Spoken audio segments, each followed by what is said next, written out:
Mac Power Users, episode 654, Data Storage in 2022.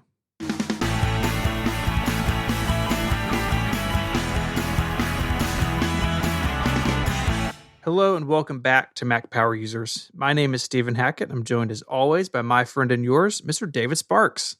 Hey, Stephen. How are you today? I'm good. I feel like we haven't talked in a while. You had some time off, which I'm excited to hear about. But I'm glad you're back too. Yeah, I missed you, man. I missed you. And we got a good topic today. We're going to be talking about storage, which is always evolving. So I'm looking forward to getting into this one. Yeah. Any preliminary announcements? Yeah, a couple things. We are nearing September, and if you've been around for a while, you know that is when Relay FM holds its annual St. Jude fundraiser. This year, that's going to start September 1st, and so we will have links and more stuff to talk about very soon. Of course, you can follow the network on Twitter at Relay FM. We'll be making announcements there as well. I'm very excited about it this year. We're doing some new stuff. There's going to be some new ways to fundraise. We have a lot of cool incentives this year. If you fundraise certain amounts, you get certain really cool things we've been working on for a long time. And the live show, the Podcastathon, will be Friday, September 16th from noon to 8 p.m. Eastern. That'll be live streamed on Relay's Twitch channel, but it will also be uploaded to Relay's YouTube channel, usually sometime that weekend.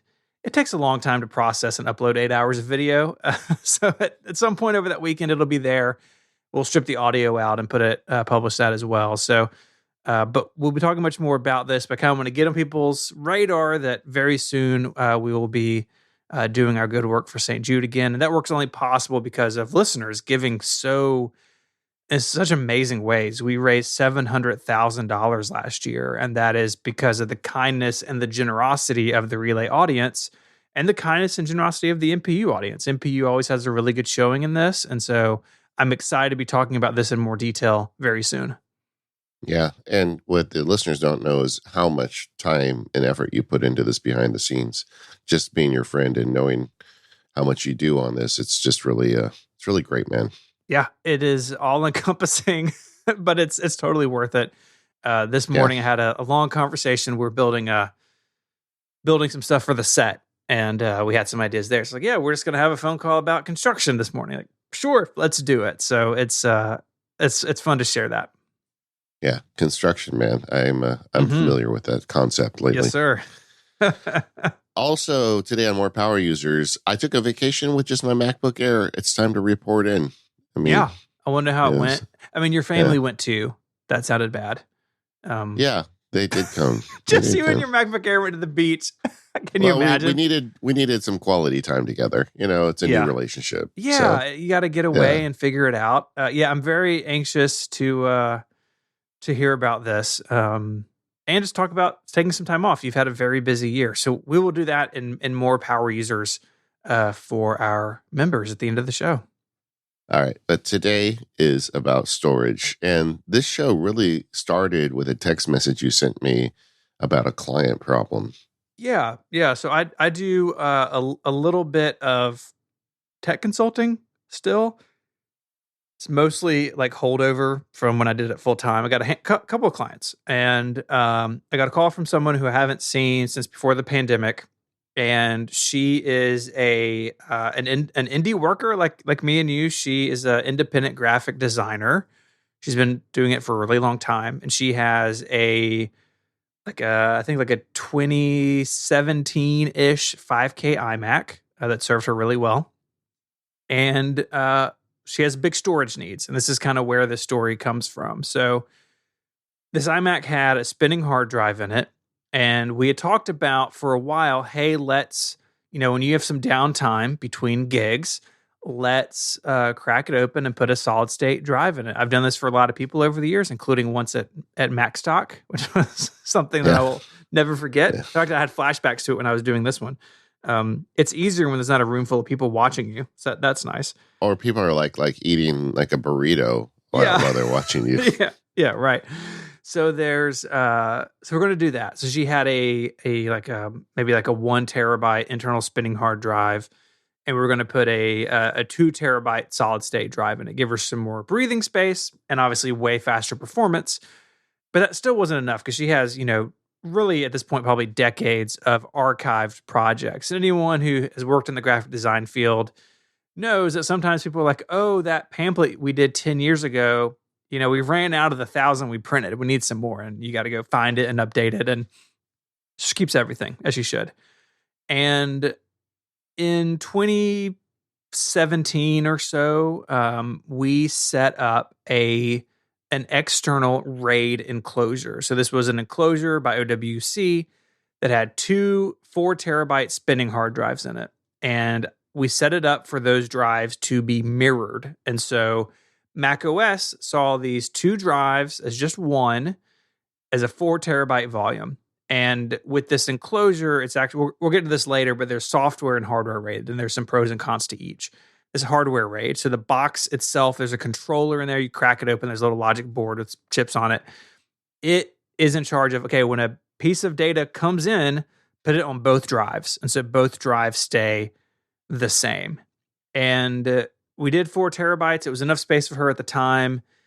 2017, I mean, that's what, 5 years ago now? 4 years ago? 5. Yeah. Jeez. What time, man? How does it work? Right. Yeah. Some of the other day was like, 2013 was 9 years ago. I was like, how is that possible?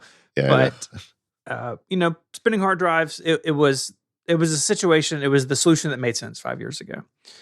And so we have the RAID, and I set it up to back up with Backblaze because Backblaze can back up direct attached drives. So it's all set up. It's been working great. I go over. We put the SSD in the iMac. That all goes well. I, put Monterey on it. She was running like Catalina, maybe. She was a couple versions behind. So we got to Monterey, migrated everything. Of course, with graphic designers, they have fonts and 4,000 copies of Photoshop. Got all that straightened out. Yeah. Got it all put back together. And the next day, she goes to get something off the archive and realizes that it's not mounted anymore. It's not showing up on the desktop. And, we had everything unplugged. And I said, okay, well, let's just, let's make sure everything's plugged in. Maybe the USB cable didn't get seated all the way, something silly. And the thing just won't show up. It won't mount. We reboot the iMac. We try to power cycle the enclosure. It won't work. Now, these enclosures all have little LEDs on them, and you can look it up in the manual of like, okay, this color LED or this number of flashes means certain things.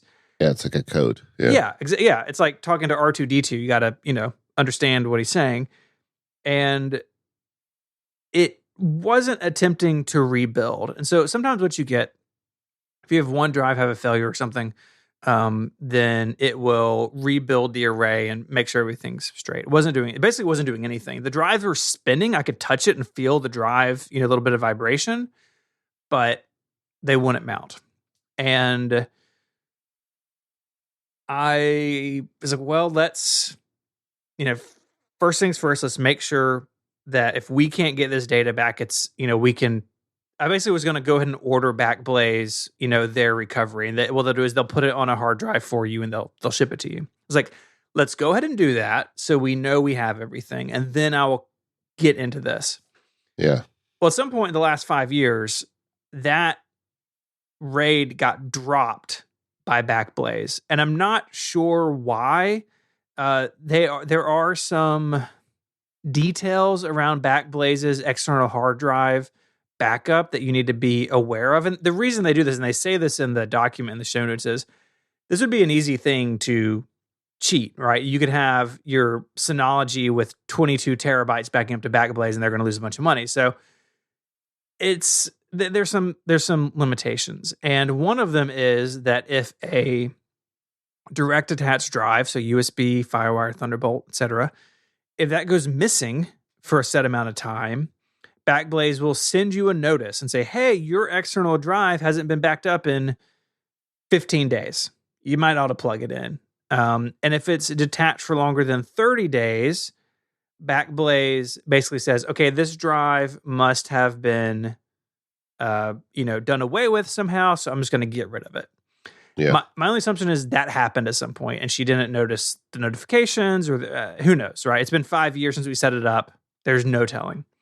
So I thought that Backblaze would distinguish between a RAID and a external drive, basic drive, right?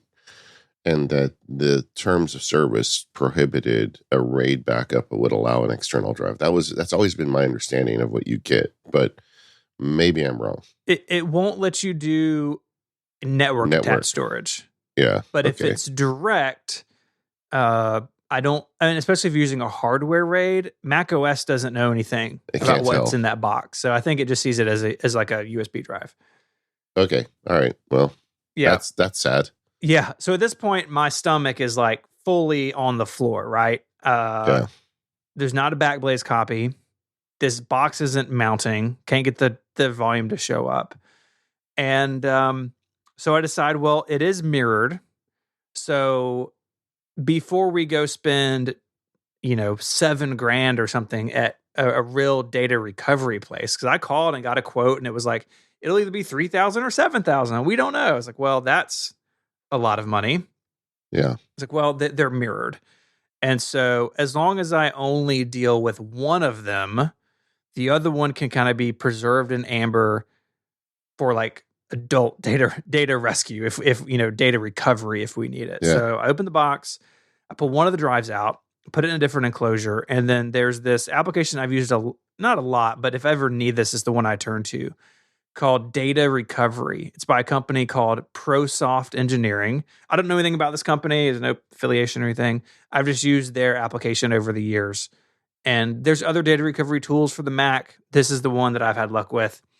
So downloaded it, paid for a license, and it took 3 days, but it recovered everything off of one of the drives. So the one that I was willing to mess with. Because in these situations, you don't really know what's going on. I figured since they neither would show up on their own, there was some sort of formatting issue, and that maybe the controller had done something and, the file system on the drives was messed up.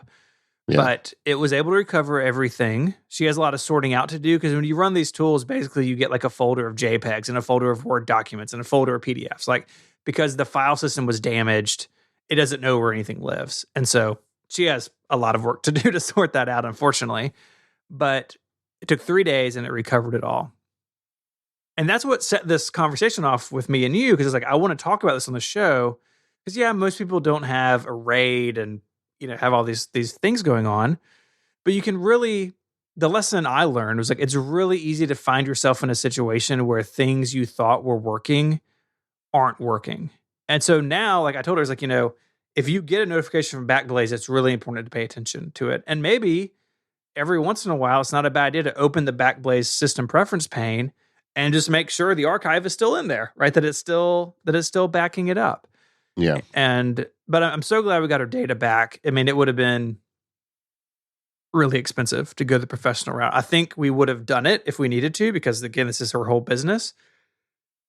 And just to close the loop, now what we have going on is we bought a single 4 terabyte SSD in a USB-C case. That is her archive, a single SSD, and it is getting backed up nightly to a 4 terabyte spinning hard drive via Carbon Copy Cloner. So every night it copies any changes from the SSD to the hard drive, and it's getting backed up to Backblaze. And she knows to every once in a while to go in and check on that. I got rid of the RAID.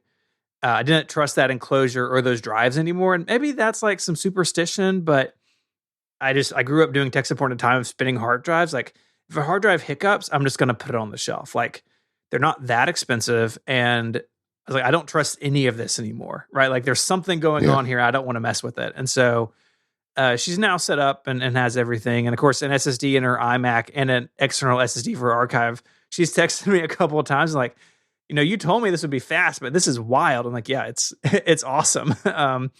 But that's kind of what kicked all this off. And, it's very easy to get into a situation where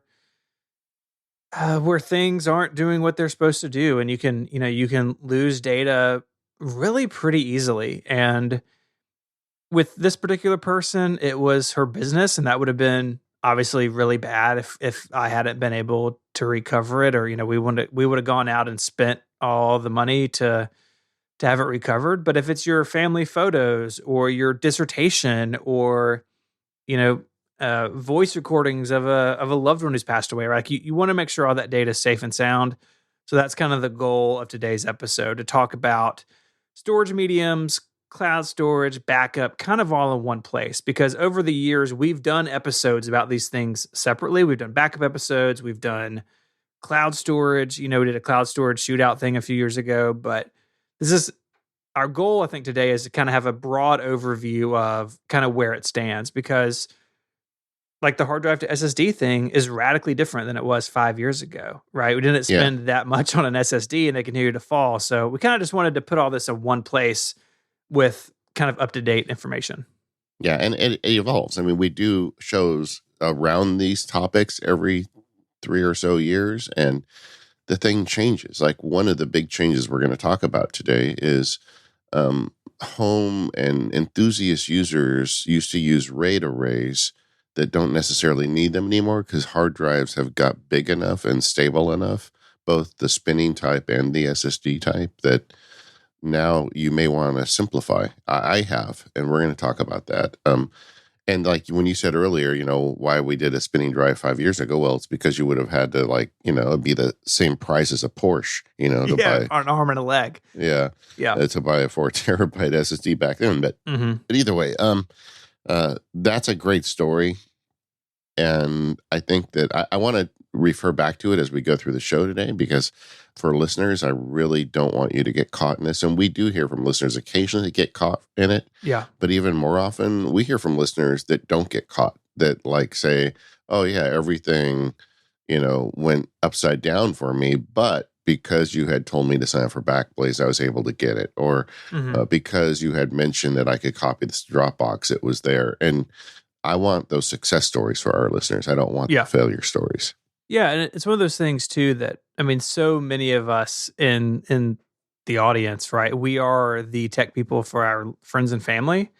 And John Siracusa said this years ago, and it just came up recently again, I think on ATP, about he thought the Time Machine was like the single most important feature Apple ever added to Mac OS X, because it made backups a thing for people, right? Because before then you had to use some third-party utility, or God forbid you doing it manually when you just happen to remember. And so we have these tools now, and it's about choosing the right solutions for the right person and situation. And so that's kind of what we want to go through today. This episode of Mac Power Users is made possible by 1Password. Visit 1password.com/MPU to learn more, and you'll get a 20% discount when you sign up. It's really cool. 1Password is the app that David and I both trust to store all of our passwords, our logins, banking information, credit card information, to keep it all safe and sound. That doesn't mean that it's locked away on one device. I have to enter some sort of inner sanctum to get my data. It all syncs with 1Password. I use 1Password for families so I can share it with my spouse, and 1Password for teams at work. And on the iPhone and iPad, I'm really enjoying the new version of 1Password that is rebuilt from the ground up, redesigned. And one of my favorite things about it is that on the home screen of the app, you can rearrange the sections that you see. So maybe you really want to see recently modified or recently used logins and not just your favorites, or you can add those really easily, and they auto update like Smart List would do in a reminders app. It's really, really handy to get stuff quickly. You can also pin items to the top of the home screen. So say that there's a two-factor authentication code you need pretty often, or you want your Twitter password to be just a tap away, you can make it a favorite, and it shows up at the top above everything else, and it gives you a really quick access to that piece of information. 1Password 8 for iOS and iPadOS is a new application you can check out in the App Store. I've been really, really happy with it. Of course, it comes with all the great features and security we have known about 1Password for a long time. You can unlock with Face ID or Touch ID. It integrates with the system autofill that's built in now. It's really fantastic. So if you want to learn more about 1Password for families or teams, or just for yourself, go to onepassword.com/MPU. You can sign up for a free 30-day trial there. And when you sign up, you'll get 20% off. Once again, that's onepassword.com/MPU. Okay, you want to start by just talking about storage mediums, because I think that's kind of underlying all of this is where do you put the ones and zeros? Yeah, absolutely. I think it's a great place to start. And it's, again, I think we're towards the tail end of it now, but over the last 5 years or so, we've really been in this shift away from spinning hard drives to SSDs. Of course, Apple, I mean, really going back to like the original MacBook Air, but especially that 2010 one, right? The 2010 MacBook Air was like, hey, it's all flash, it's all SSD. Yeah. And there are a ton of benefits there. SSDs are way faster and they are way more robust. They still fail. Everything will eventually fail, right? Like we live in a fallen world. Eventually everything will break down. Yeah. But the speed and reliability is fantastic. And it makes sense that they've really started in mobile products, right? If you dropped your iBook, you could literally crash the hard drive. And if you have a solid state drive in your notebook and it falls off a table, you're probably not going to lose your data. That's all great. I remember one year at Macworld, Andy Ihnatko, like he didn't even drop it. It like the front of it fell off the front edge of a table in the speaker room, like very, like maybe a quarter of an inch. And that was it. I mean, just the technology of a hard drive, if you stop to think about it, is insane. It's a record player that's turning around 7,200 times a minute, or is it a second? I don't even remember. Revolutions per minute. Yeah. I guess. Per minute. So 7,200. So it's going very fast. And the needle has to drop at exactly the right place and carve a new track into it. Yeah. I mean, it's like, how does that work at all? But it's a miracle. Yeah. But they do, as a result, they do fail. And, then there's like a physical motor and spinning things. So there's like, there's a lot of places that things can fail. Yeah. Where, it's almost like the difference between an electric car and an internal combustion engine, in that there are a lot of extra parts to keep an internal combustion engine going. An electric car is basically a motor with wheels attached, or an electric motor with wheels attached. You know what I mean? So the SSD does not have a lot of moving parts. It's a storage location that you drop a 1 or a 0 in, and that allows for it to be very fast and allows to not have things break. The downside, of course, is it costs more. Mm-hmm. Whereas hard drives do have all of those risk factors associated with them, but because they've been around so long, you still really can't beat a hard drive for capacity per dollar. That's been falling on the SSD side big time. But if you are building out a huge array, in a data center and you need, a petabyte of data, hard drives are the way to go, right? And at that scale, you can have redundancy built in that if 5 of them fail in this enclosure, it's fine because we have all these complicated systems. But on the level that we all play at in terms of, consumers, professionals, I'm using a computer to get my job done, but I'm not running a data center. Hard drives are slowly on the way out. I mean, ideally, for me, a hard drive is still fine for Time Machine, but I would recommend, if you can, to be booting from a solid state drive at this point. And as the prices fall down, like you can get SSDs for your Time Machine, which is really fast and quiet and robust. But I think we're past the tipping point to SSD, but the prices are still falling, and that's going to take a little while to fully make its way into the world. The other issue with SSD is, again, the level we're playing at, like you're talking about 2.5-inch, SSDs, or if you build a PC, you can do it like right on the board. They are capacity caps there. You can get an 8 terabyte, Samsung 2.5-inch SSD. You're going to spend a lot of money, but I haven't seen much bigger than that yet. And so if you need real capacity, hard drives still have the edge. Yeah. And what I would add to that is, for the home user and the enthusiast, the space, everybody has to make their own decision. We're going to talk about our setups later in the show, but I still think there's a place for the spinning drive for that one extra copy. You know what I mean? It's like The old day, the cowboy kept an extra gun in his boot, the kind of thing. Mm-hmm. $100 you can get like a 8 terabyte SSD. I'm sorry, 8 terabyte spinning drive. And like once you've got your whole system planned, just make one extra copy and stick it in a closet, leave it with a friend or something for $100. It's just like that extra, looking at your Yeah. client scenario. If she had just one extra SSD backing up that OWC, she would have been in the clear, Yep. and not everybody's going to do that. If you're listening to Mac Power User, I think there's a really good chance you will. Like with my wife, I feel like just getting her a time machine plugged in that she regularly plugs in, that's a win. But for those of us that are kind of like the data chief of our little domains, just that extra $100 for Mm-hmm. a spinning drive. So I still think there's space for it, but Yeah. I agree. And looking back, like going back to that story at the top, that is what we should have had in place. We should have had, bought another 4 terabyte drive and have the RAID cloning to that every night. And we just didn't. And I don't remember if it was a budgetary thing or what, but yeah, having that extra layer, it would have saved a lot of heartache in that situation. Yeah. But it's in the past now. There's another kind of middle category, which I don't know, is it still relevant in 2022? But the Fusion drive.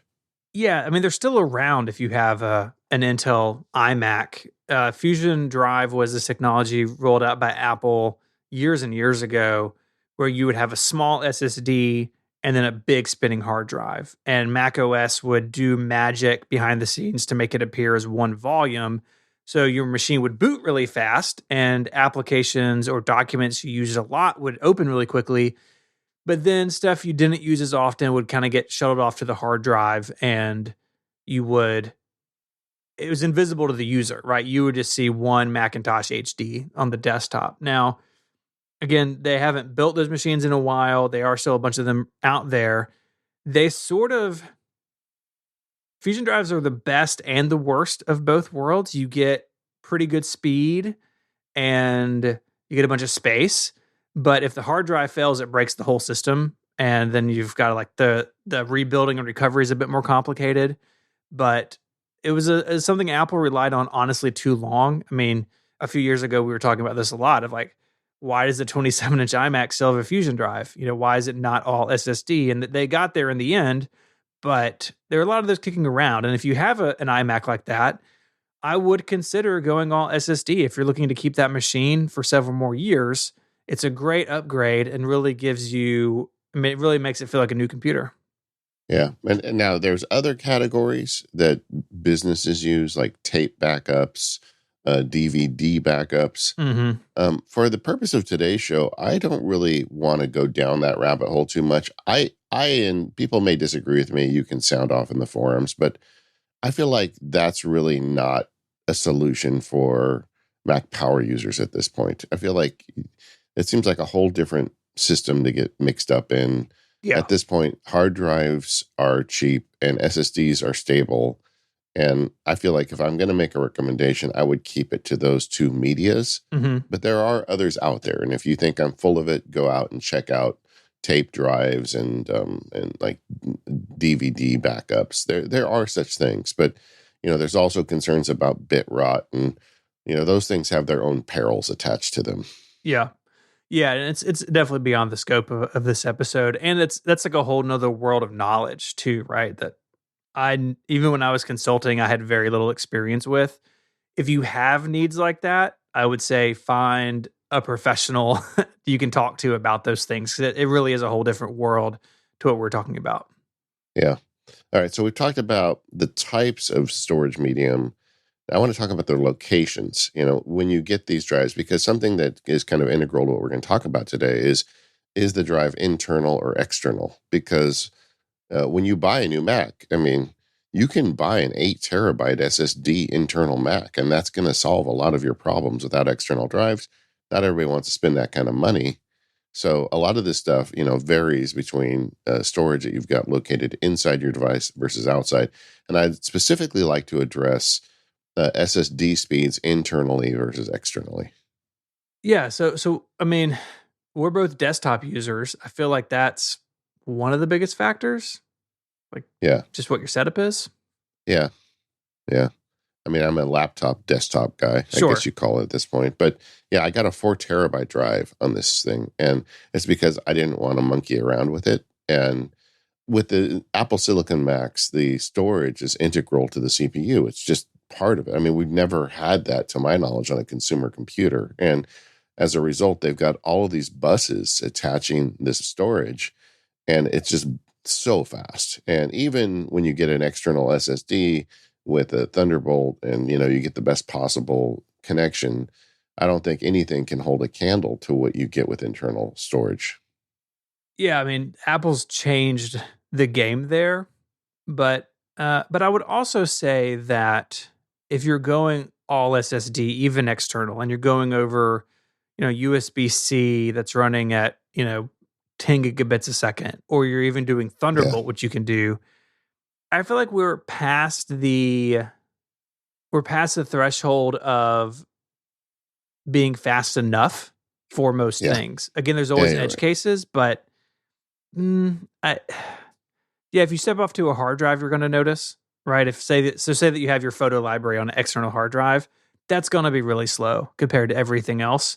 But if it's on an external SSD, it's probably going to feel about as fast in real life as it would if it were internal.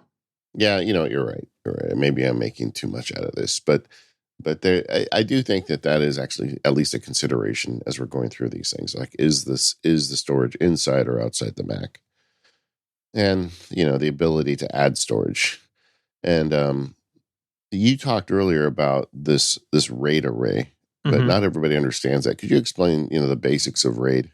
Yeah. So the idea is you're going to use more than one hard drive or solid state drive, but RAID is generally used with hard drives, more than one drive to achieve different goals. And there's different types of RAID, they're called levels, different RAID levels of that get you to different places. And so you can do a RAID 0, which takes two drives and combines their capacity. So you have two 4 terabyte drives, you have about 8 terabytes of storage. The downside of that is that if you lose one of those drives, you lose all the data because the way the data is stored across the drives, really difficult to recover from. Again, there's professional recovery out there, but Stripe Zero generally is picked because you need capacity and speed, and redundancy is lower down on your priority list. Yeah, and just to emphasize that, I mean, nerds call it scary RAID Yeah. because you're doubling. Let's say you've got two spinning drives in there, you're doubling the chances that you're going to have data failure because either one of those goes bad, then you lose everything. So RAID 0 you don't see very often. Mm-hmm. Temporary data, with lots of it, but Yeah. RAID 1 is the one that I think a lot of people use, and it's mirrored. So you put two drives in, put two 4 terabyte drives in, and that's probably what you had with your client. It sounds like, because they were doubled, and you've got one drive saving data, and you've got another drive that's got the exact same data inside of it. Yeah, exactly. And for again, use cases that us normal people have, mirrored is the way to go. It is slower, so you take a hit on speed, but redundancy gets moved up the list. So again, it's all about trade-offs when you Yeah. select what kind of RAID you want. The third type, and there are others, I'm kind of hitting the main ones, is RAID 5.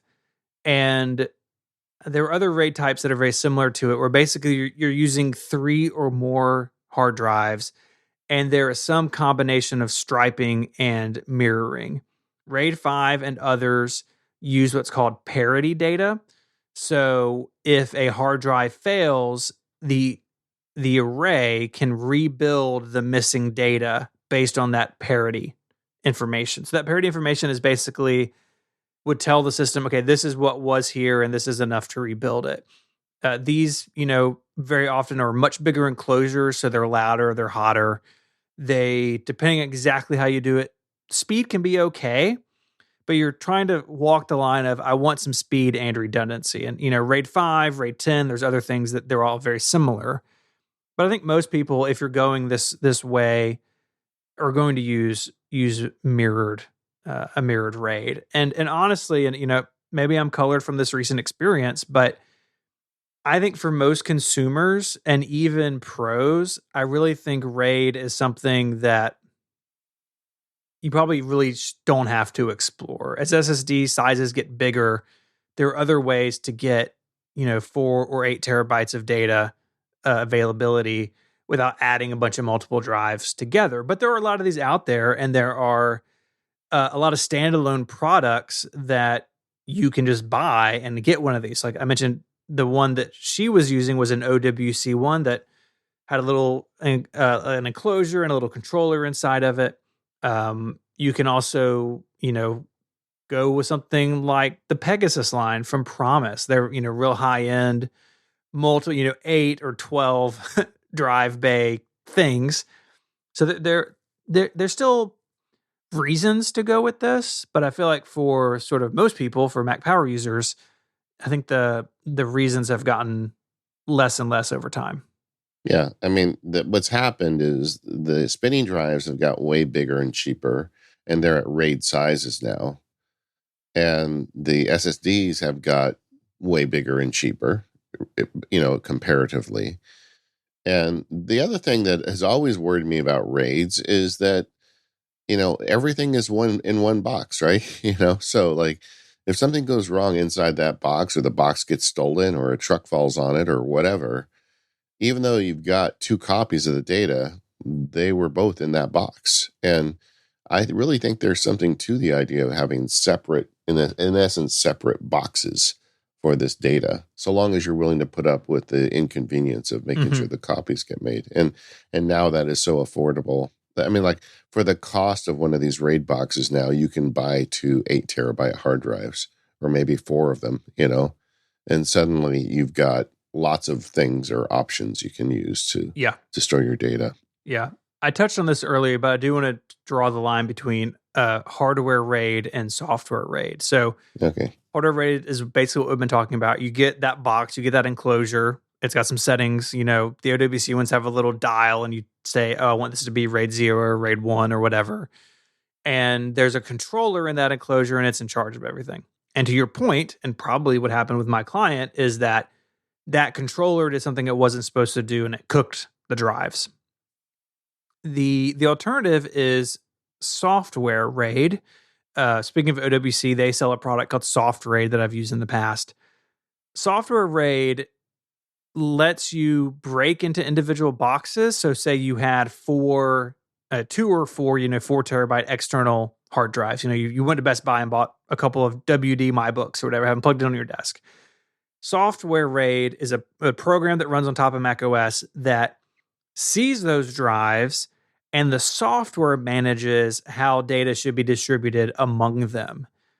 And historically, like back when I was doing this, kind of consulting full time, software RAID had a tendency to be more fragile. Even though the hardware RAID, it's all in one box and you have a single point of failure, if one of those drives in it boot up in sequence with the others, or the computer crashed overnight and restarted, software RAID just had a tendency back in the day to kind of break down and fall apart. Now, software RAID is very good about managing those issues and being able to put things back together very quickly. It is an option. I tend to think hardware RAID is the way to go, even though you have that risk of everything being in one box. That's why having backups to your RAID is important, because RAID is not a backup. RAID is a storage solution, just like a single hard drive is.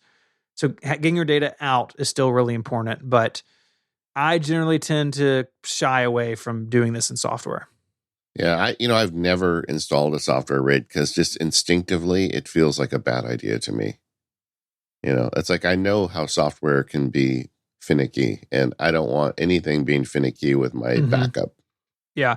It used to even be a feature in Disk Utility. I think it's been gone for a long time. I was like, don't do that. Yeah. It's bad news. If you've got that sort of need, I would say make one of those drives sort of the head drive, and then have the others, get cloned to every night or something, and don't even mess with the RAID. Yeah.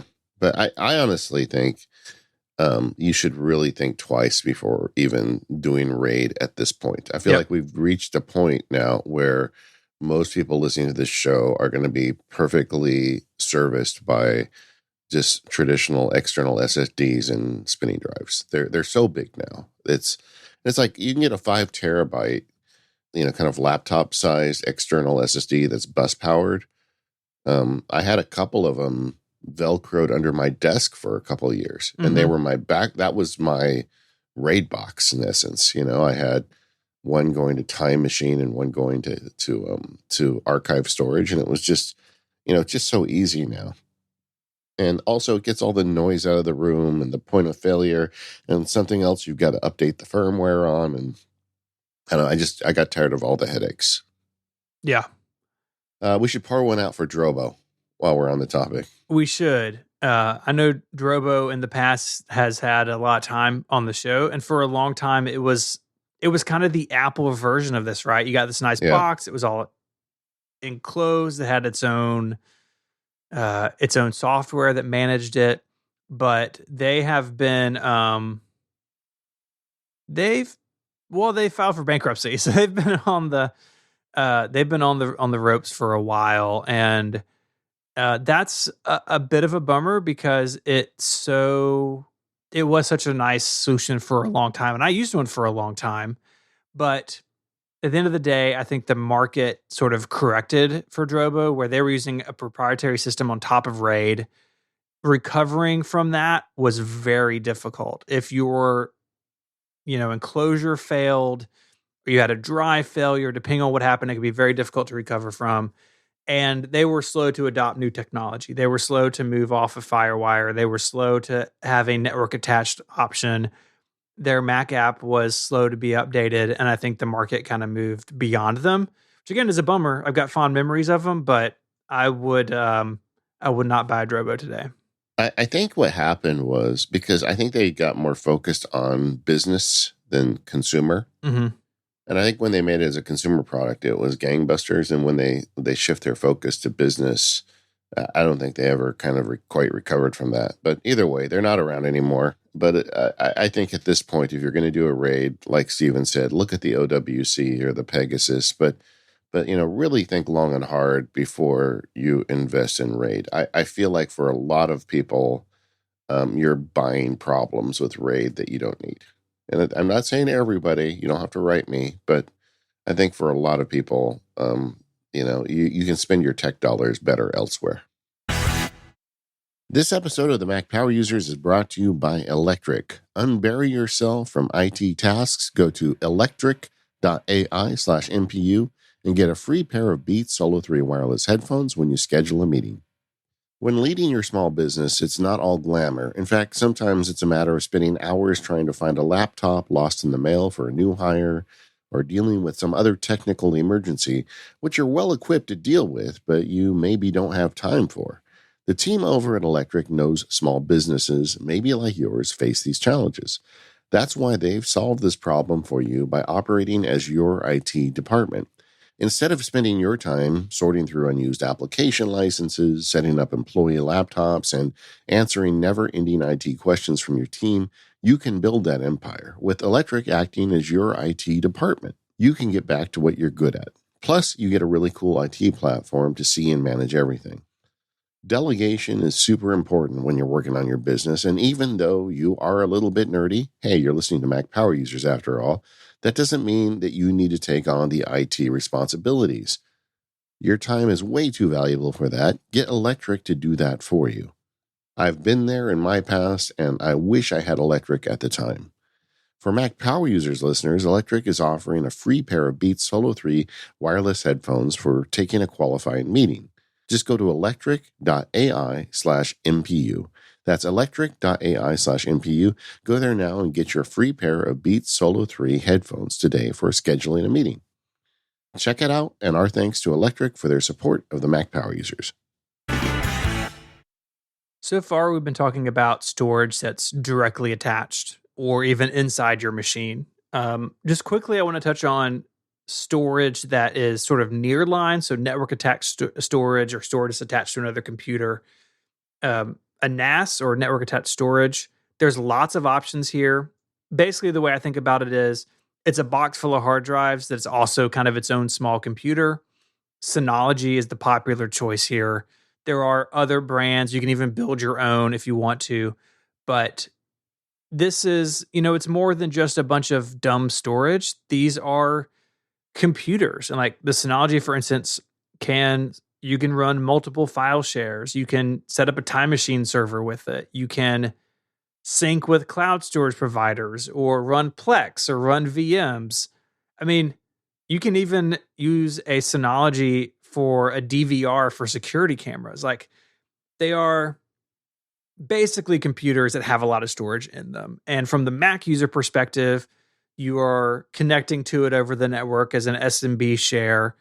Synology has iOS and iPadOS apps. And if you have your network set up right, you can access your files from wherever you are. It's well beyond just a device plugged into the back of your Mac Mini. But for some people who have need for those other services, it can be a good solution. Or if you like just tinkering with stuff, it's a fun thing to tinker with. And you get a bunch of hard drives in there and have a bunch of storage.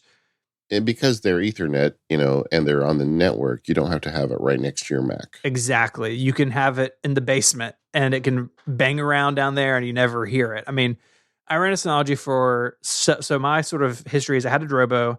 I actually had a failure and kind of just washed my hands of it. And I used a Synology for almost probably 6 or 7 years.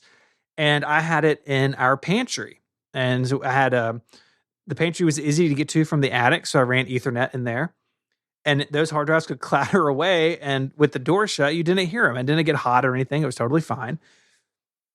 But I eventually got to a point, and we'll talk about what we were doing at the end, but I got to a point where I just wanted everything either inside of my computer with my Mac Pro or now with my Mac Studio, everything directly connected. If you're just an individual, it's fun. And like you can have all these other services. You see a lot of network attached storage in offices that maybe they don't need a full blown server, but you can put a Synology in the network closet and have a big share for everybody. Probably overkill for the home user though. I think one category of home user might benefit from this, and that's the media hoarder. Oh, yeah. Like if you're the guy who has like all the episodes of the X-Files and Star Trek, The Next Generation or whatever, you've got all these digital media files, the Plex server is really nice. And so there are uses for that. Or maybe you just don't trust Dropbox and iCloud and you want to have your own cloud storage. This kind of can be that. So there are edge case people that I think this makes a lot of sense for. But again, just to buy the Synology without any storage in it is the value of, probably an 8 terabyte SSD. Yeah. So it's like, just make sure you want it. And I think Steven's point that they're fun is another good one to make. Like, if you're listening to Mac Power User, sometimes it's just fun to tinker with stuff. And you're right. Synology offers a very broad scope of tinkering, software you can install, things you can do with it. But I have never gone down that road. Once the Drobo, gave up the ghost on me, I just moved to hard drives. And I have been very happy with that decision over the years. Another thing you can do is just use a Mac Mini, right? If you don't want to deal with Synology, the ultimate, remote storage solution, if you're a Mac user, is another Mac. And, they're about the same cost as a Synology. And you can hang a bunch of drives off the back of it.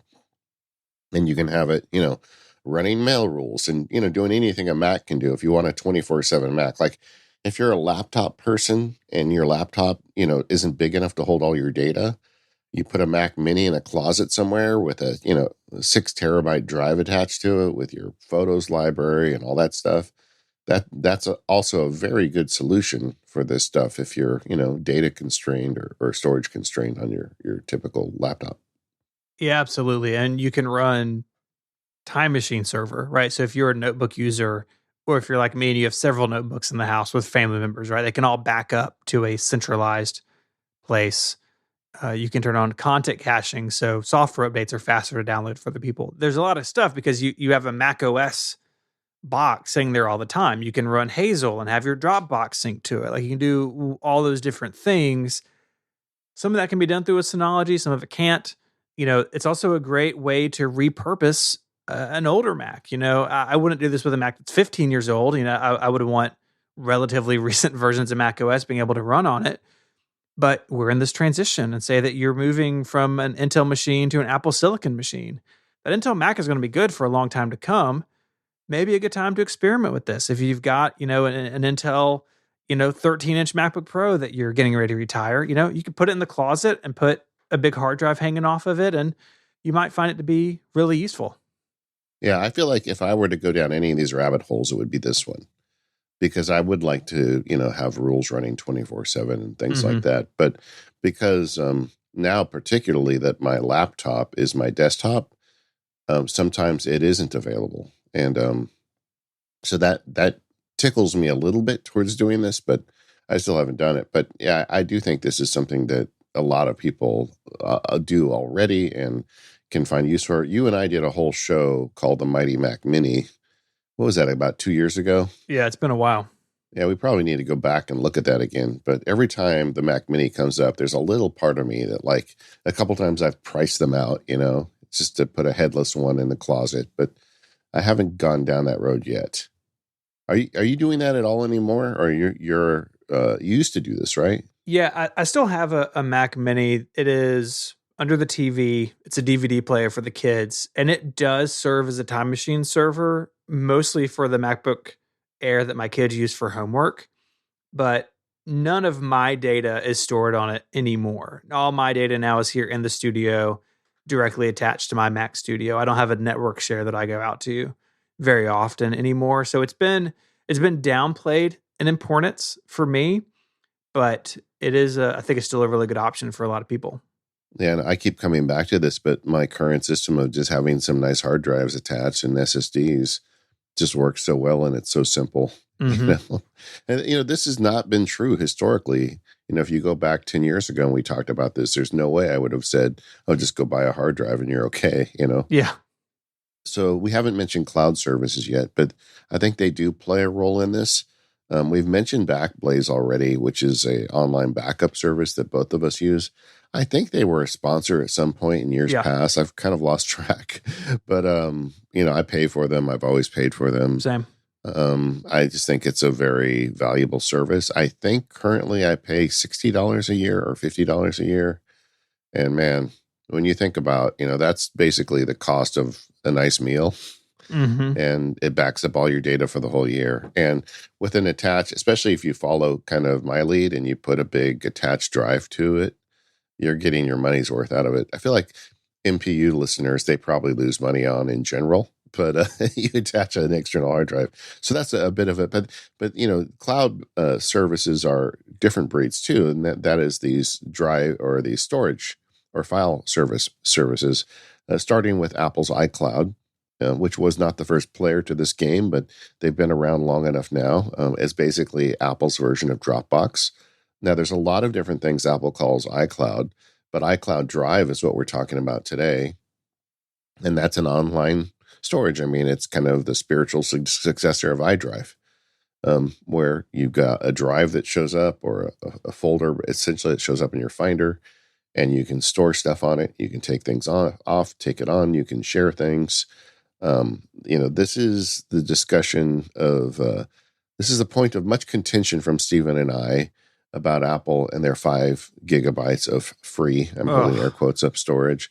I think it's the biggest black eye probably in the entire company right now. I was trying to think about it. Like, what is Apple doing right now that's worse than only giving you 5 gigabytes of free storage? And if you can think of something, let us know. But to me, this is like really up there. I mean, I looked it up, and we talked about this on the show in the last 6 months, because I remember looking at it. Steve Jobs was the one who announced this, that it was 5 gigabytes of sweet free storage, It's been that long. And the Beatles were together.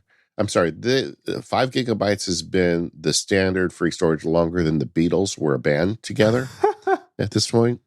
I mean, it's crazy. And, I think that might be somewhat influenced by Apple's drive for services revenue. They want people to pay for services, but I just feel like it's a huge black eye. I mean, people spend so much money on Apple hardware and they give you 5 gigabytes of storage. You can buy additional. 50 gigabytes is $1 a month, 200 is $3 a month, and 2 terabytes is $10 a month. And that's always kind of changing and evolving. But I'm using 2 terabytes now. And I use a lot of that storage. I mean, we share it with the family, but I mean, it's really great having this cloud storage, and it just shows up. It's really nice in that sense. You don't have to worry about it. It just works. But over the years, we've heard from a few listeners that had data loss and problems with iCloud Drive. I have not personally heard that story now for quite a while. I'm sure now that we've mentioned it on the show, the stories will arrive. But so that's nice. It's native, so you don't have to install things like we're going to talk about Dropbox in a minute. I'm not a fan of the Dropbox software. The iCloud software doesn't seem to like interrupt your Mac as much as Dropbox does. It's integrated. It's great to use on iPhone and iPad, because it's integrated like that. But the thing that I really don't like about it is just the lack of control and, features where, with Dropbox, you can say, I want this file always downloaded. iCloud's more of a kind of don't worry your pretty little head service, and it just does what it thinks it should do. And you can force it to download, but that doesn't mean it's going to stay there.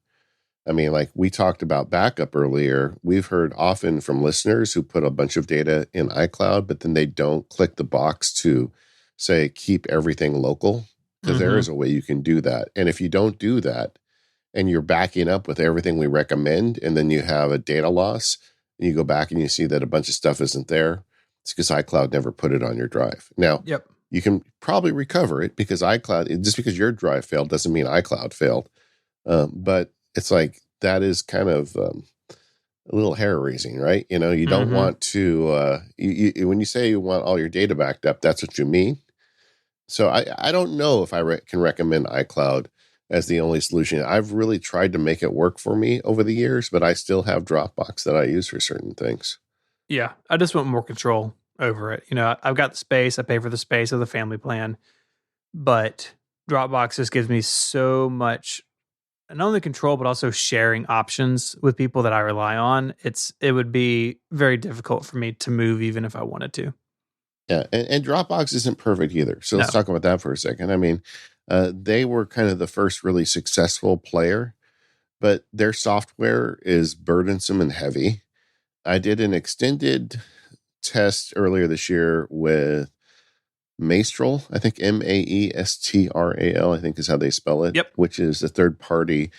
And I went out of town and my ads for the show didn't upload to you and caused me a bunch of grief that I had to figure out. So that Maestral left and Dropbox went back on. Hopefully they sort it out. Eventually I'd like to see that get so stable that I can use it. Dropbox isn't the perfect solution either, but it is in terms of user features. It's very powerful. And there's a little bit of an issue as we record this. Hopefully it's not an issue in the future, but Dropbox, in macOS 12.3, Apple changed the API or deprecated the API that Dropbox, OneDrive, all these other services use, where the file or the folder looks like it's local, but it's really stored on the cloud and it downloads on demand. And so currently those files and folders still show up, but you can't open them from within an application. You have to go to Finder and download them first. And Dropbox says a beta is coming, although they said that earlier in the year and it hasn't shown up yet. So yeah, no system is perfect, but for me, the overall package for Dropbox makes the most sense. And basically, everything on my notebook basically is in Dropbox, and then on my desktop, any files that I share with anybody, that's where they are. Yeah, and because you have multiple Macs and iOS devices, having this cloud storage really makes it convenient to have everything everywhere. And that's one thing about these services. Like historically, you would think they were for collaboration, but it's really for just data portability more than anything. It's not a backup; it's portability. And granted, Dropbox and even iCloud has some, restore features and the ability to get things that have been deleted, depending on which plan you have. But I would not treat these as backup services. They really are just, a way to distribute your files on the cloud. Yeah. Microsoft OneDrive is also out there, 5 gigabytes free. Also, like Apple, they're really killing it. And you get that if you have a Microsoft 365 account, which a lot of people do for work or personal businesses, you get a bunch of storage with that, more than 5 gigabytes, I believe. So that's something to look at. Google Drive is 15 gigabytes are free. We've never gone to the next level on this, Stephen. If you were Apple, how much would you give away? I like Google's 15 gigabytes, and then you can pay for more. I mean, this only Apple knows the hard numbers, but I would imagine that most people who pay for iCloud are paying for the lowest tier, unless they're like me or you and have a bunch of family members hanging on to their plan. I have to imagine 15 gigabytes would be enough to encapsulate a lot more people, but I don't know. I wish they would do it. If they gave me Tim Cook's job, I would say, if you buy an iPhone, all your photos are stored for free. Be sweet. And everybody gets 50 gigabytes. And then the next day the board would fire me. So, but I think for the amount they charge, just a given that your photos are backed up should be there, whatever that is. You're paying sometimes $1,200 for a phone. Yeah. You should know that your photos are backed up, and then you get like 50 gigabytes on top of it. So I'm very generous, but that's why I would only have the job for one day. Yeah. Yeah. You'd be a goner. Yeah. Other options, Synology we talked about. What is Rezillo? You had listed that in the outline, but I'm not familiar with that. Yes. So Rezillo is, we are assuming we were saying that correctly, but there's a link in the show notes. It is built atop of BitTorrent technology. So you can set up a folder on your Mac or a folder on your network attached storage, and it will sync that data between all of the devices. And it's doing it where it's using the BitTorrent protocol. So sometimes you may have situations where networks have that blocked, but you have a lot more control over what you're doing, and you have basically point-to-point syncing, where you're not relying on a server to do it. The application is going out and syncing the data directly. Rezillo doesn't have a copy of your data, so there's no recovery option. But for some people who want to roll their own or have something that's a little bit more private, maybe, this is an option. I played with it last year for a while. I had very good luck with it syncing. It was fast and didn't have any errors. But again, my workflow is all built on Dropbox, so not looking to really change that. But it is a nice option out there if you, have issues with these other services or just don't want to pay for a bunch of storage. This might be a nice alternative for you. This episode of Mac Power Users is made possible by Squarespace. You can get a free trial and save 10% off at squarespace.com/MPU with the code MPU. Squarespace is where I love to build websites for organizations, individuals, small businesses, nonprofits, because everything you need is all in one place. So say that you want to have a store, you've got digital or physical goods to sell, maybe you're selling content. Really easy to build that in Squarespace, set it up to the payment stuff you need, all the forms are there, all under one roof. If you want to send email newsletters, you can make it look really awesome with their templating and their styling tools, and their SEO and analytics apply to both the website and your email. So you can see where people are coming from, what's working, what isn't, and it's really easy to understand. A lot of these tools, analytics are complicated, hard to understand.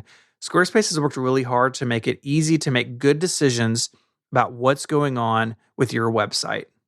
I built a bunch of Squarespace sites over the years. My brother just built one for his sort of personal brand apart from his nonprofit. And it was really easy. He had some photos and colors he wanted to use, and it was up and running in just a very short period of time. Now he's blogging, he's sending emails out, he has sign-up forms, everything you need. And again, it's all in one place. Squarespace provides it all for you. If he wants to sell something in the future, it's really easy just to add that to the site. We're not looking at a rebuild or a re-architecture to do that. So for a free trial, head on over to squarespace.com/MPU. Again, there's no credit card required. Use the offer code MPU to save 10% off your first purchase of a website or domain. Once again, that's squarespace.com/MPU. 10% off with the code MPU. That shows your support for the show. Our thanks to Squarespace for sponsoring Mac Power Users and supporting Relay FM. Let's talk backup a bit. We did a full episode on backup 499 a couple of years ago. That's like 2 hours on the topic, but I feel like we've got to cover it today too. And there has been some change in my thinking on it since we recorded that show. Starting with the cloud stuff, we were just talking about these cloud services. I just want to put an emphasis on putting it on Dropbox or iCloud is not backing it up. Full stop. It's just not backing it up. Don't rely on that. People who do that ultimately lose data. Yeah. Anything that syncs, if something goes wrong, that whatever went wrong is going to get synced around. So say that you're working on a document, you accidentally delete it, that deletion is going to get synced to your other devices. Now, most of these cloud services, to their credit, have recovery options, but backup is really, we're going to talk about the 3-2-1 strategy in a second, but the way I think about it is backup is a one-way street unless something is actively being recovered. So my Time Machine drive, things go from my MacBook Pro over to its Time Machine drive, and it's a one-way street. And the Time Machine drive is always accepting those changes. And I only go back the other way if something has gone wrong. And any sort of syncing or even RAID, honestly, it violates that because it is a two-way street, and backup should be one way unless you're actively recovering. Yeah, I mean, when I was wearing my lawyer hat, I used to do a lot of work with expert witnesses, and I would always do a Dropbox share with them. And I honestly can't tell you the number of times that the expert would just decide to start deleting files randomly from the shared folder, and they would delete from my folder as well. I mean, obviously, I never put the source documents in the expert folder, because I knew they were bozos and they were going to do stuff like that. And you can sometimes recover, but you can't always. But I mean, to make it even worse, when you have a Dropbox or shared iCloud storage, then you've got another human in the element who can absolutely start deleting stuff on you. And if you don't realize it, then you're guaranteed to lose data. Mm-hmm. Bad idea. Okay, so you mentioned 3-2-1. Let's talk about that. Yeah. So this is a blog post we have linked to before, and I think because I think it's the best thing I've read on backup. Yeah. Keep at least 3 copies of your data. Store 2 backup copies on different storage media. So the SSD in your laptop and a spinning hard drive Time Machine. And store 1 backup copy off-site. So for a lot of people, that's Backblaze. Others of us also clone to hard drives and store those hard drives, in another building or someplace else. But the idea is 3 copies of the data, 2 different storage medias, 1 backup that is offsite.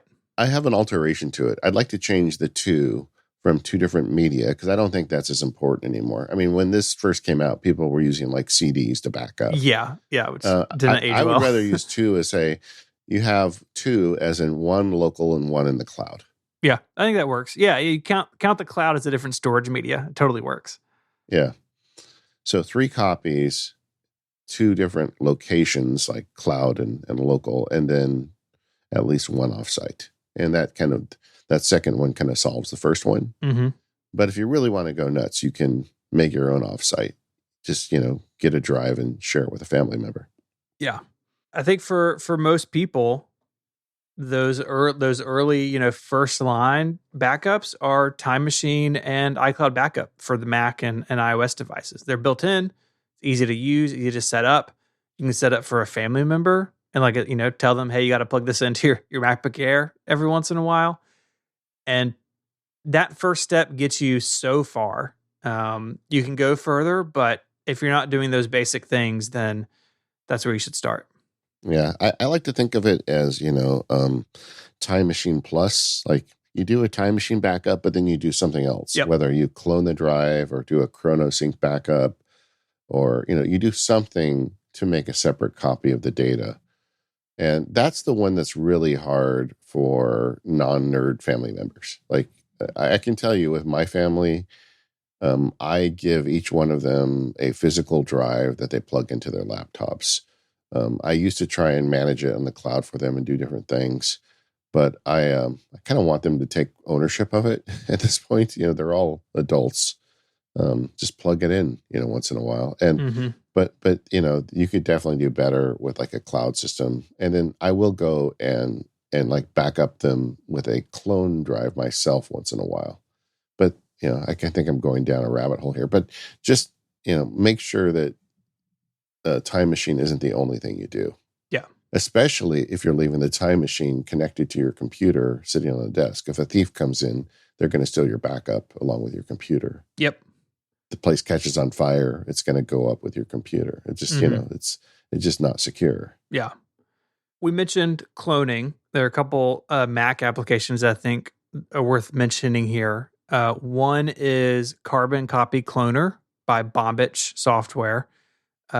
This is written and managed by somebody who used to work at Apple on, I think, disk utility, actually, and like a bunch of low-level technologies. So it knows about APFS and SSDs and Time Machine, all these things.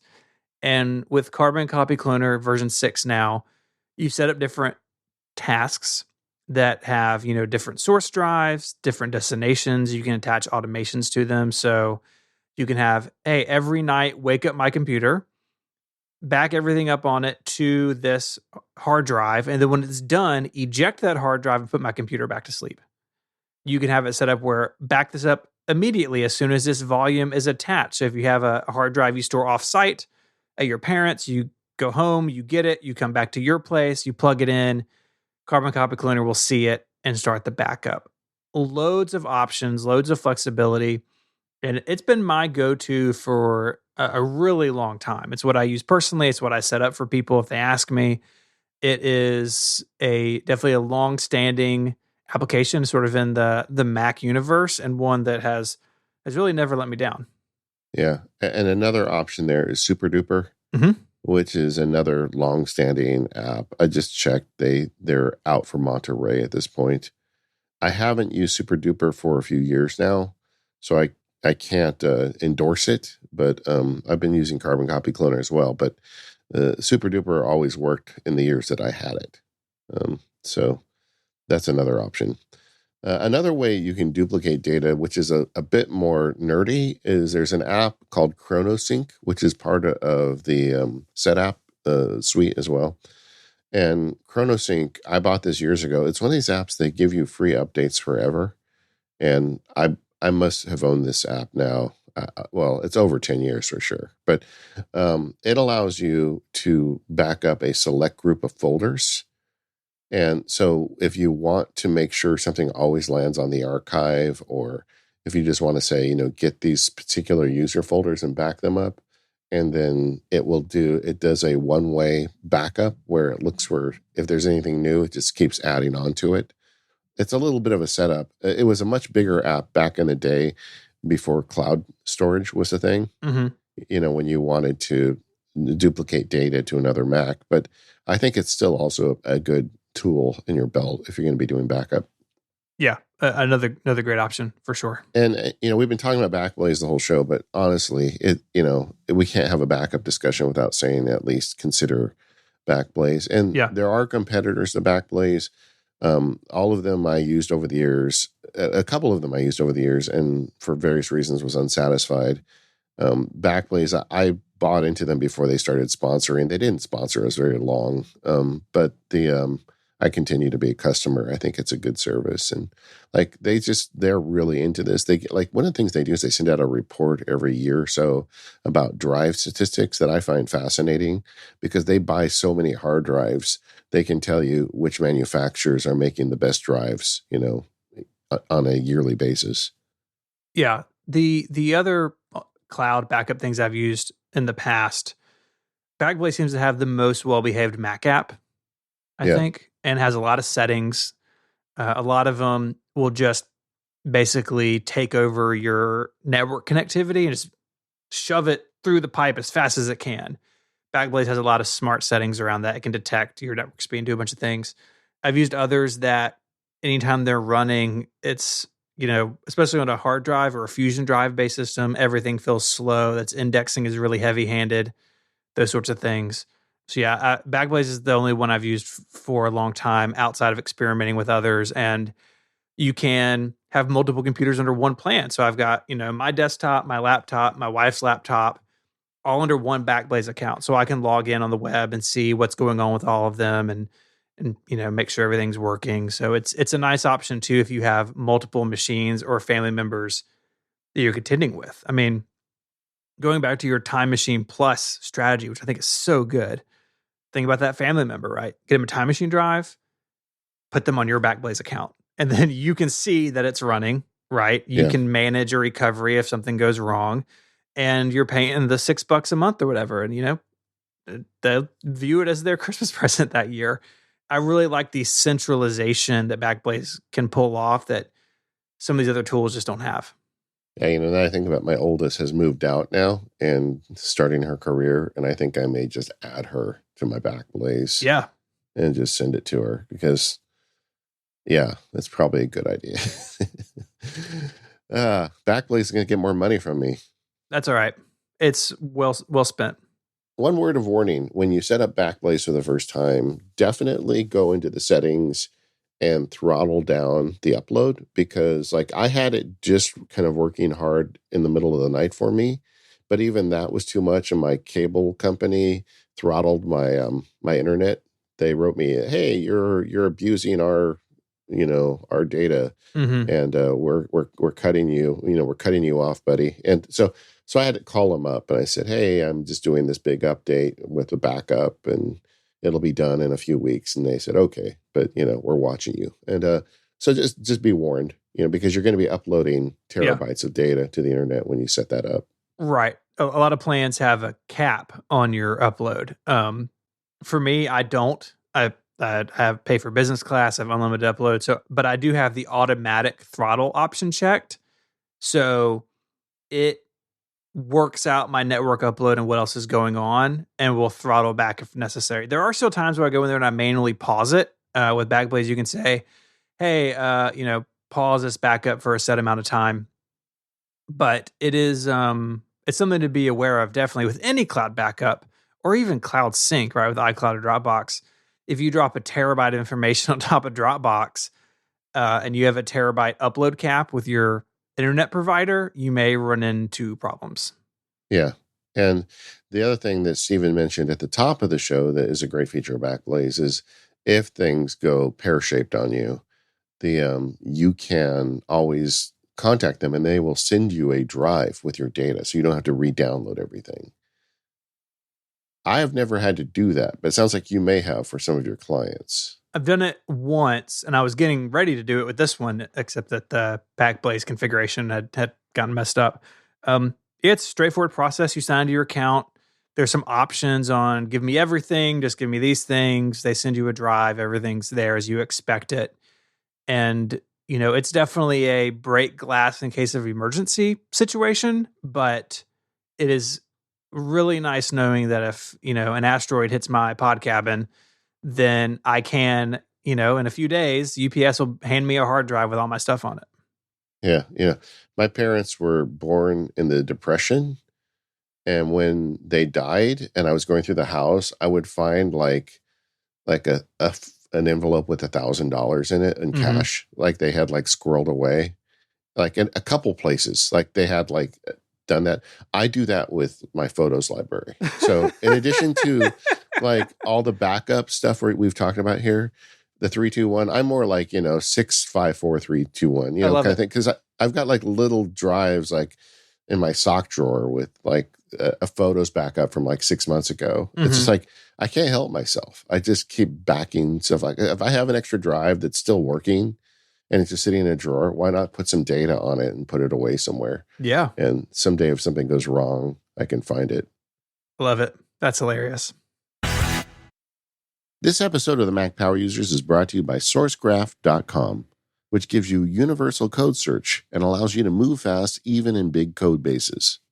So you've hired a brilliant developer. That's great, but now you have to get them onboarded. If your company is growing, onboarding new developers will be a common occurrence, but it's a big undertaking each time. One of the biggest challenges for new hires is to get up to speed with the project their new team is working on. This can be tricky if the code bases your developers are working in are already large. Thankfully, Sourcegraph makes it easy to move fast, even in those big code bases. Developers know that knowledge is most useful when it's findable, and centralization is helpful, but given the fact that most companies store knowledge in at least two different locations, how do you make knowledge accessible to those that need it? As a code intelligence platform, Sourcegraph gives developers what they need to drive their own learning over time and in different situations. Teams without Sourcegraph need to rely on asking colleagues or reviewing out-of-date documentation, which is cumbersome and time-consuming. But with Sourcegraph, every developer can search across millions of repositories to find specific code, saving time for themselves and everyone else. So when questions do come up, you know it's the big stuff that's worthy of the extra time. Sourcegraph was created to make developers' lives easier, and today they work with leading companies across every industry, including 3 out of the 5 top tech companies, plus PayPal, Uber, Plaid, GE, Reddit, and Atlassian. Once again, that's about.sourcegraph.com to find out why some of the biggest tech companies in the world use Sourcegraph and to see what it can do for yours. Or just click the link in the show notes to let them know you heard about it here on the Mac Power Users. Our thanks to Sourcegraph for their support of the Mac Power Users and all of Relay FM. So we've been talking and kind of dancing around what we do for our data and backups, and so let's see what you're doing. You're using a MacBook Pro basically as a desktop, and so you're kind of benefiting from stuff at your desk all the time. But walk us through what you're doing. Yeah, I mean, it's a lot easier than it used to be. If you go back and listen to old backup shows, my backup situation is easier now than ever. I got rid of the little drives under the desk. There's a 4 terabyte drive in my MacBook Pro, and that is generally plugged in to the Pro Display and a USB hub that is connected to a new. I just bought this a few months ago, an 8 terabyte drive. So I went all in with an external SSD. Amazon had a deal, and I texted you. You think I should buy it? And you said yes. I did buy it on your Amazon account, by the way. I hope you got something for that. But I bought this huge drive, and it was a buy once, cry once situation, and I love it. And everything is just super backed up. 2 or 3 years ago, I bought a 4 terabyte SSD that I put in an OWC enclosure. So what I have done is the 8 terabyte is now the Time Machine backup, which is like blindingly fast Time Machine. And the 4 terabyte is archive storage. And my data profile at this point is around the 5 terabyte size, and I've got about 3 of it internally and about 2 of it externally. And then I have a Backblaze account attached to that. So I guess there's my 3, 2, 1. I've got Backblaze plus the Time Machine. But I also bought from OWC 2 spinning drives and metal enclosures, just nice aluminum enclosures. Yeah. It costs a little extra as opposed to like going to like Best Buy. But I'm a big fan of OWC. I just feel like their stuff is built to last. And it was like $150 instead of $100. It wasn't that much more, but I bought 2 of them, and I keep them in rotation. And I have one that stays with a family member, and one that stays in the house. And just once a month, OmniFocus says update the backups. So what I do is I update the one that's in the house, and then I swap it with the family member. And so then I get the one back from the family member, and I update that one. And I use a combination of ChronoSync and SuperDuper. I have a bunch of stuff I do on that drive to kind of back up everything. And it's great, and granted, it's not up to date. It's not within the hour, but if everything went wrong, if the house burned down and Backblaze didn't do its job, I would at least have a within 30 days backup offsite. And so that was smart, I thought. And so I did that there in rotation. And that's really kind of my backup. Now, granted, as I just told you in the last segment, I do squirrel away backups, like, just in case kind of thing. And for the MacBook Air, which is the new family member, I just have a little 2 terabyte SSD that I had around, and I turned it into a Time Machine backup. It's one of those, it's not even like full laptop size. It is very small. and I keep it in a drawer, and once a week I plug it in. And I'm not really that worried about that MacBook Air because there's nothing that's exclusive to it. Sure. Everything on it is backed up everywhere else. But just if I had to restore it, I would rather have a Time Machine backup on it. Of course. The other thing I do with backups now that I historically didn't do is I have encrypted all of them because Apple makes it so easy now to encrypt Time Machine. They make it so easy to encrypt a drive that I just encrypt it all. Like when I'm passing drives around to family members and stuff, I would rather have all the data kind of locked down on it. And we didn't mention that in the show, but it's very easy to encrypt a drive with Mac OS at this point. Yeah, I think Time Machine even basically, it doesn't force you to do it, but it very strongly recommends you do it. Yeah, and it's just a checkbox. I mean, it's not hard. Yeah, I do the same thing. And it means if somebody were to get their hands on it, they can't see what's on it. But, in years past when I was running a raid and when I was doing this, when I had, Time Machine over the air, it's just Time Capsule. Remember Time Capsule? Oh, yeah. I just, everything was so much more complicated. And I'm just really happy now with my situation. The trick to all of this is kind of keeping my data profile low enough to fit within affordable drive technologies. Mm-hmm. And that has forced some decisions. Like I am making probably 20 videos a month. I'm making a lot of video right now for the labs. I'm also making a ton of video for field guides.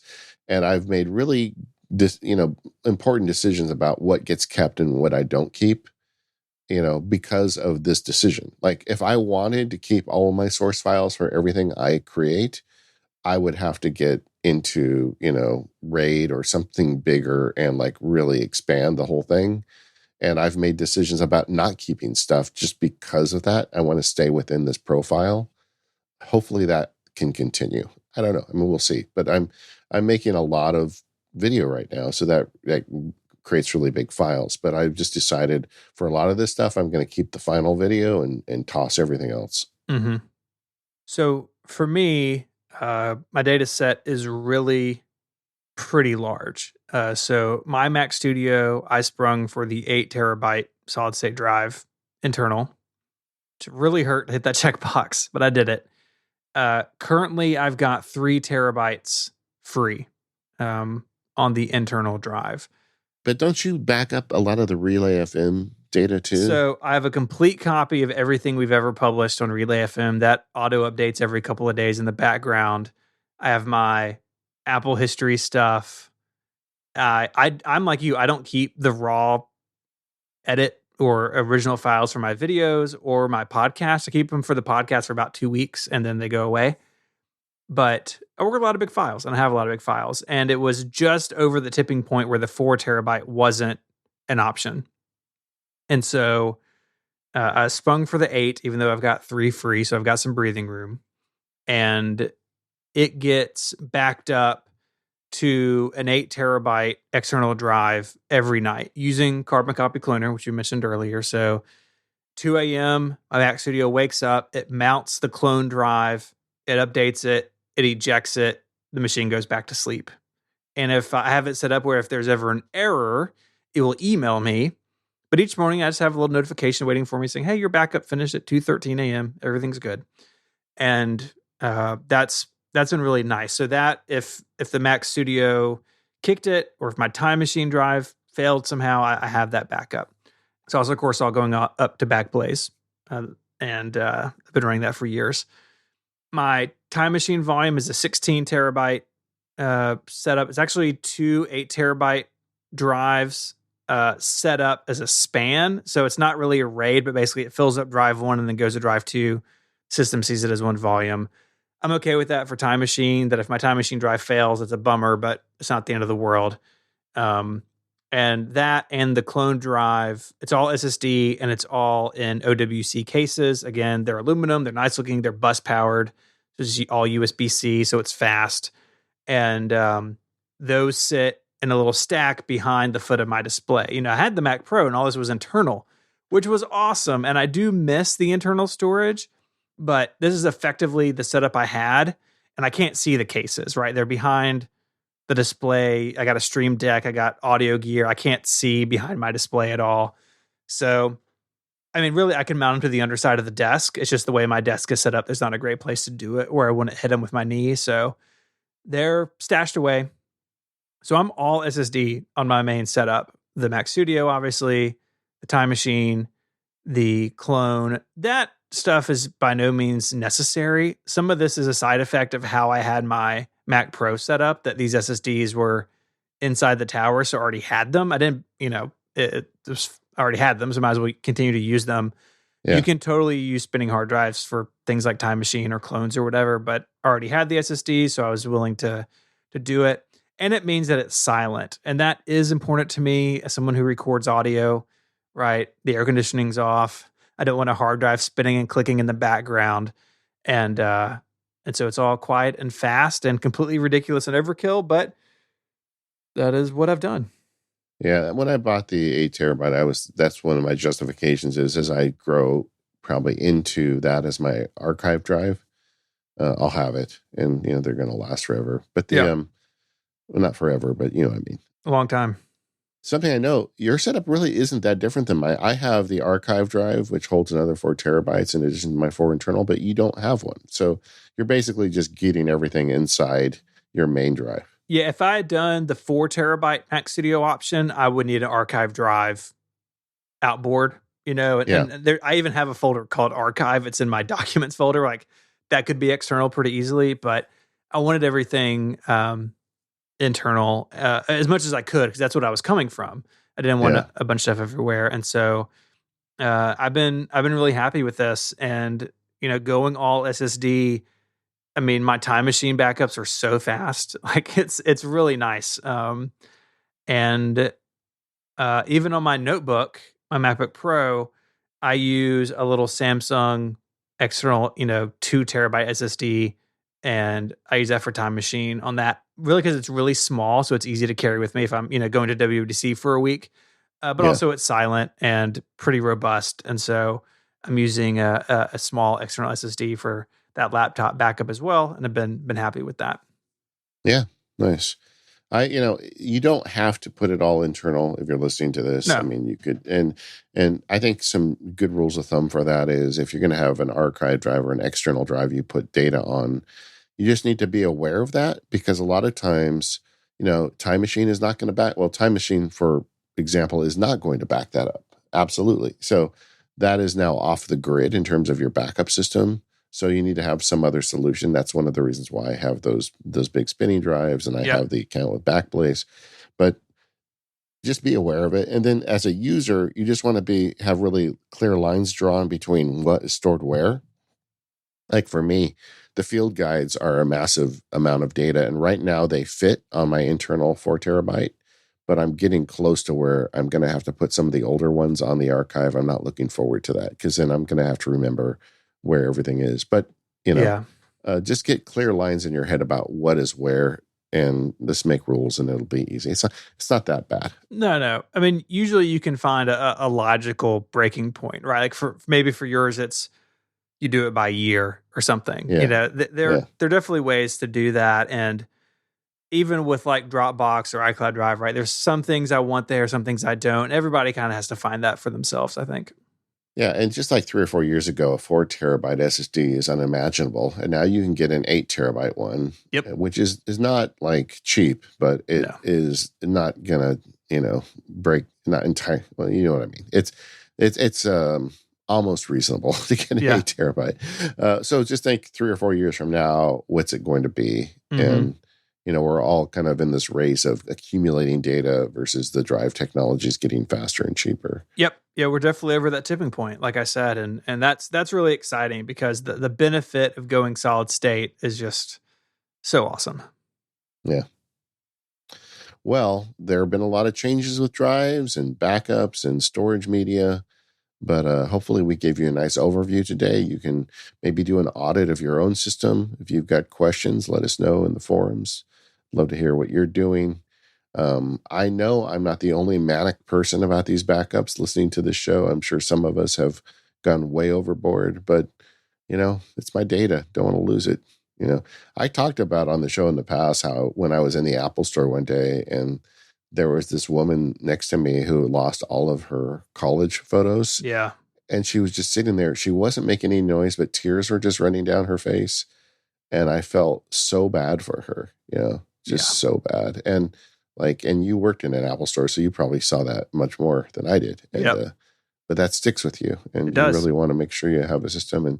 And for your loved ones, it's not a bad idea. Like listening to the show today, I think I've got a little sloppy with my family. I think I'm going to probably put them all on Backblaze later today just to be safe. But the take care of those around you, take care of yourself, and simplify. That's the other big one this year. I think it's in the years past, we would tell you to buy a RAID. I'm not sure you need one anymore. I think that does it. I feel good about where we are with our data. All right.